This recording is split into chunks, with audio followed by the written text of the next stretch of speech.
Училишната спортска сала која се гради во основното училиште Синиша Стоилов во Зрновци е во завршна фаза. Се гради со финансиски средства на Министерството за образование и наука и Општина Зрновци. Градоначалникот Блаже Станков со своите заложби истакнува дека се направени сите активности за комплетирање на спортската сала.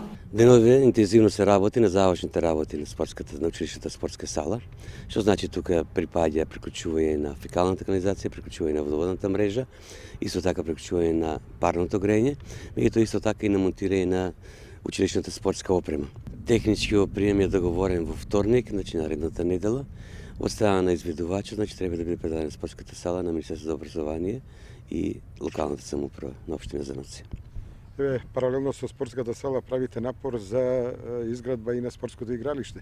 Да, годинава очекувам дека ќе биде изградено и повеќе наменското игралиште. Тоа навистина беше најавувано повеќе пати, меѓутоа имаше случаи проблеми околу изведувачот, значи пропадна тендерот, меѓутоа веќе со новиот тендер е завршено, така да очекувам дека до крајот на годината ќе биде направено. Училишната спортска сала ќе ги задоволи потребите на учениците од основното училиште Синиша Стоилов од Зрновци, а ќе им служи и на останатите спортски екипи, друштва и здруженија